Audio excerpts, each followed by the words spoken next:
보통 크기가 그냥 적당하게 큰 정도면 본인한테 되게 매력 포인트가 되고 좋을 텐데, 항상 문제가 되는 건 너무 큰 가슴을 얘기를 하는 거예요. 가슴 축소 수술로 오시는 분들이 제일 많은 이유가요. 안녕하세요, 그랜드TV 시청자 여러분, 그랜드 성형외과 이세환 원장입니다. 오늘은 가슴 축소에 대해서 한번 얘기를 해볼까 해요. 우리나라 분들한테는 좀 생소하죠. 일반적으로 가슴 수술하면 다 확대를 생각을 하시고 축소? 그렇게까지 생각 안 하시는 분들이 많은데, 해외 외국 분들 같은 경우는 굉장히 많이 하시는 수술이 있고요. 우리나라 분들 같은 경우는 사실은 축소는 고려를 많이 안 하시는 분들도 많기는 해요. 그런데 실제로 굉장히 많이 하시는 수술이라서 오늘 한번 설명을 해드리려고 합니다.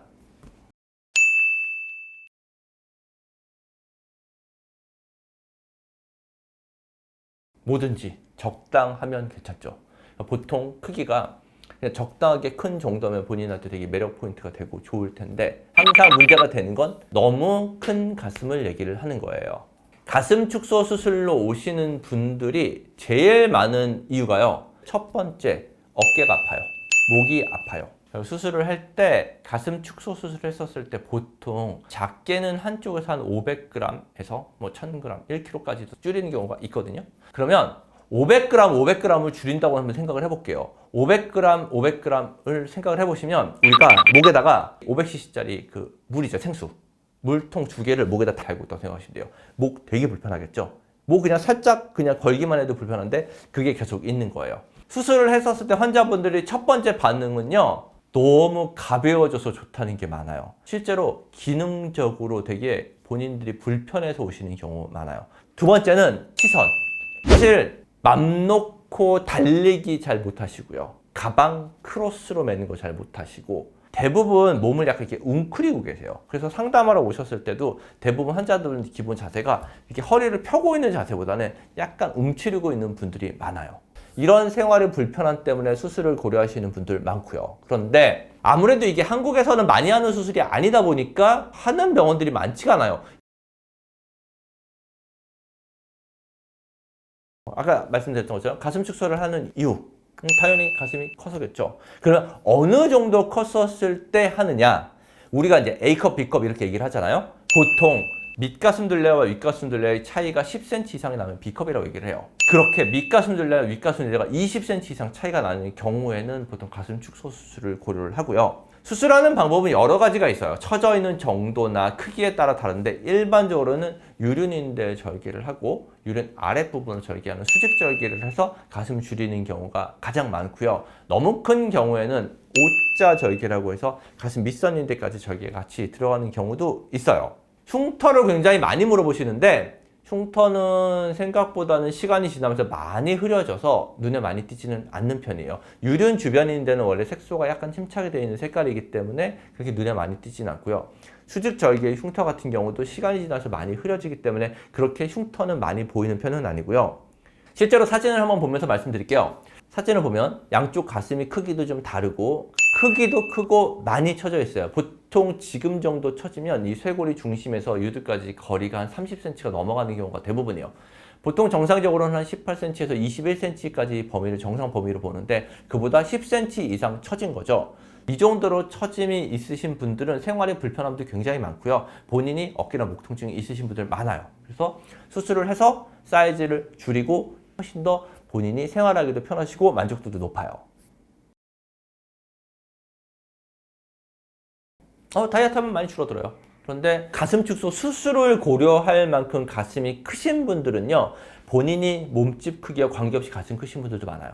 이런 경우는 그분들이 다이어트 하는 게 큰 의미가 없죠. 그러니까 이게 흔히들 생각하는 게 다이어트 하면 가슴이 줄었다 인데, 본인이 살이 별로 없더라도 가슴 크신 분들도 많거든요.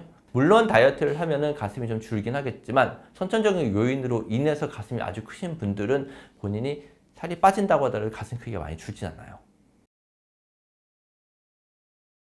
처진 가슴은 별개예요. 원인이 다르거든요. 처져 있는데 가슴 크기가 작으신 분들도 있고요. 처지면서 가슴이 크신 분들도 있어요. 그분들은 완전히 다르죠. 가슴이 처져 있는데 가슴이 작아요. 그러면 처진 가슴 수술을 하고 확대를 해야죠. 처져 있는데 가슴이 커요. 그러면 가슴 축소를 하고 가슴을 거상 수술을 해야죠. 가슴이 처지는 단계가 있어요. 우리가 가슴 밑선을 기준으로 하거든요.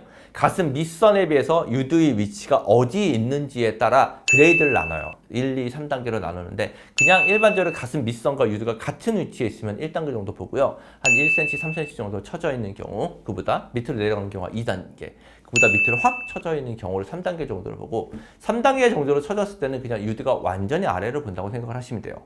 그러면 단지 이제 처져 있으면 처진 가슴을 개선을 시키는 수술을 하면 되느냐? 그건 아니에요.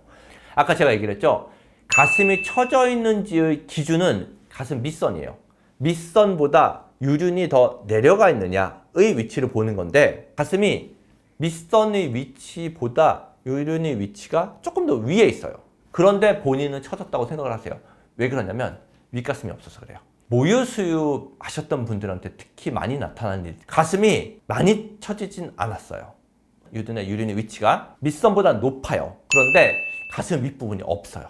그건 꺼진 가슴이거든요. 처진 가슴이 아니라. 그러면 가슴이 굉장히 처져 보여요. 이런 경우는 처진 가슴 수술을 하는 게 아니라 꺼진 가슴을 해결하기 위한 가슴 확대 수술을 하셔야 돼요.